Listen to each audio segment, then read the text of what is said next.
I'm Jeffrey Weissman. I am an actor perhaps you have seen in Pale Rider, a Western with Clint Eastwood, Twilight Zone with John Lithgow. Most popular perhaps is George McFly in Back to the Future 2 and 3.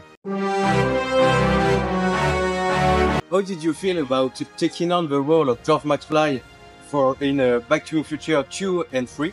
I felt differently at different times. Example, at the very first, I was asked to be considered as a photo double for George McFly, for Crispin Glover.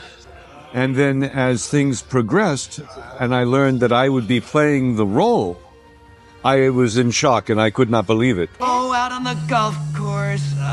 When I learned that I was playing George, I couldn't fathom how they could do any sequels without Crispin because he was so good in the first film.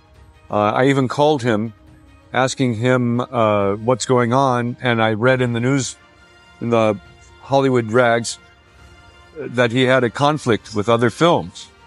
But as we went to work, I was in awe, pinching myself that I was here with Michael J. Fox and Christopher Lloyd. Well, I didn't have scenes with Chris Lloyd, but with Leah Thompson and the rest of the cast. And everyone was working very hard, and everyone's a legend, and we're all enjoying our work, but we are all working very hard, and it was very exciting for me. I went to great lengths to study his mannerisms, his center of gravity. He's sometimes forward like this, the placement of his voice. Hey, you! After the films Part 2 and 3 came out, I was very excited. I tried to promote myself, and then I found myself in an awkward position because Universal did not want me to promote my participation in the movies. They kind of held me back. Crispin called me and explained to me how he made no agreement with the producers to use his life mask in my makeups as young George. It doesn't really look like Crispin, except at the profile it looks very much like Crispin.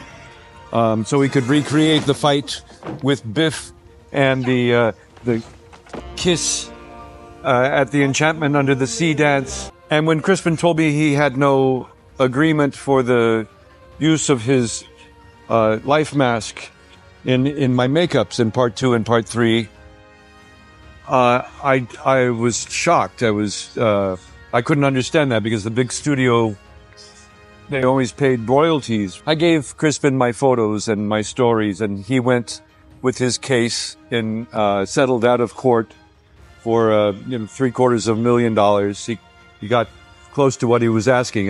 My understanding is that he was asking $1 million and script approval to come reprise the role of George. And so I got to play it, and eventually I began to be invited to the cast reunions and embraced by the fans internationally, which has been lovely.